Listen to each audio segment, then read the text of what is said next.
आम्हीच करू शकतो अशा पद्धतीचं खोटं आश्वासन देऊन या देशाच्या लोकांना बुद्धू बनवलं आणि त्या भरोशावर सत्ता घेतली। मग आता काश्मीर असुरक्षित आहे, दिल्ली असुरक्षित आहे, तर आता कुठं गेले 56 इंचीचा सीना? याच्यामध्ये आम्हाला राजकारण करायचं नाहीये। मला भाजपचं काय उत्तर येणार ते आम्हाला माहिती आहे, पण ज्या पद्धतीनं दिल्लीतलंही सरकार यांचं, केंद्रातलंही सरकार यांचं, मग हे आतंकवादी या देशामध्ये आले कुठून? हे सगळे प्रश्न या निमित्तानं निर्माण झालेले आहेत। आणि म्हणून नरेंद्र मोदींनी ज्या पद्धतीनं देशाच्या लोकांना जे खोटे आश्वासन दिले त्याची ही पोल खोलली गेलेली आहे। ही घटना आमच्या देशावर हा एक प्रकारचा भ्याड हल्ला आहे।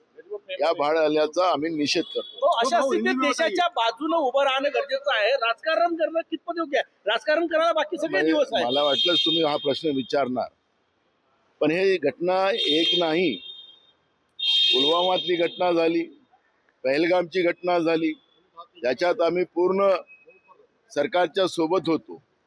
पण ज्या पद्धतीनं सरकारने पहलगामच्या घटनेमध्ये राजकारण केलं, ज्या पद्धतीनं ऑपरेशन सिंदूरच्या नावाने देशाच्या लोकांना पाकिस्तानशी आता पाकिस्तान आम्हाकडे डोळे उठून बघणार नाही अशा पद्धतीचं जे भूमिका मांडलेली होती ते कुठं गेली? आणि म्हणून हे देशाच्या सुरक्षेचा प्रश्न आहे। आणि हा जेव्हा देशाचा सुरक्षेचा प्रश्न आहे, केंद्र सरकारचं हे फेल्युअर आहे आणि केंद्र सरकारने याची जबाबदारी स्वीकारावी, ही भूमिका आमच्या याला राजकारण नाही आहे। मोठी घटना आहे खरं तर। जरी जीवितहानी आता कमी दिसत असली तरी आणखी मृत्यूचा आकडा वाढेल ना। खूप मोठा स्फोट होता, कमी लोकांवर जीव गेला। मला तोच मुद्दा आहे की या घटनेची सगळी माहिती आम्ही घेतलेली आहे।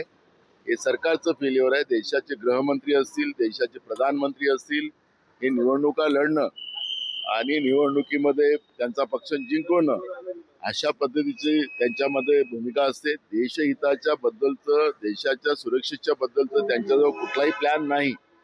गृहमंत्री बिहारमध्ये विदाऊट कॅमेरा ज्या हॉटेलमध्ये थांबलेले आहेत, ते कशासाठी विदाऊट कॅमेरा थांबलेले आहेत? कशासाठी हे लपवलं जात आहे? कोण त्यांना भेटत आहे? हे सगळे प्रश्न या ठिकाणी निमित्तानं निर्माण होणार आहे। देशाचा गृहमंत्रीच विदाऊट सुरक्षेमध्ये आणि विदाऊट कॅमेरा CCTV फुटेजेस बंद करत असेल तर हे सगळे प्रश्न या निमित्तानं उभे झालेले आहेत। आणि म्हणून ही जबाबदारी खऱ्या अर्थानं केंद्र सरकारने स्वीकारावी, ही भूमिका आमची आहे। येऊन स्फोट झाल्याची माहिती आहे।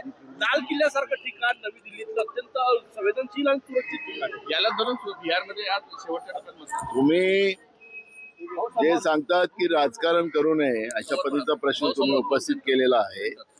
आमचा मुद्दा याच्यामध्ये एक आहे की जेव्हा मुंबईवर 26 अकराचा हमला झालेला होता, या हमल्यामध्ये BJPने काय केलं होतं? हे सगळे प्रश्न उपस्थित केले होते ना। आम्ही पण आता तेच प्रश्न उपस्थित करतोय ना। याचं उत्तर त्यांनी दिलं पाहिजे ना, याचं उत्तर त्यांनी दिलं पाहिजे।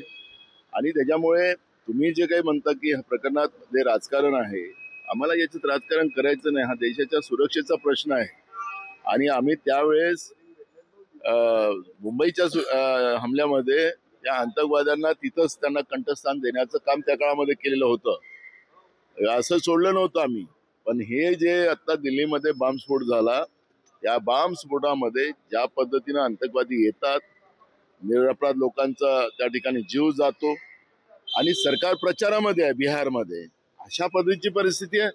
त्यामुळे या सगळ्या प्रश्नाला उत्तर या केंद्राच्या सरकारला द्यावं लागणार आहे आणि देशाची जनता विचारणार आहे। कारण की देशच सुरक्षित नाही, देशाची सुरक्षेची हमी घेणारे प्रधानमंत्री, गृहमंत्री हे आता कुठं लपलेले आहेत, हाही प्रश्न आता लोक विचारायला लागले। हिंदी में जानना चाहेंगे, रेड फोर्ट पे जो ब्लास्ट हुआ है 9 लोगों की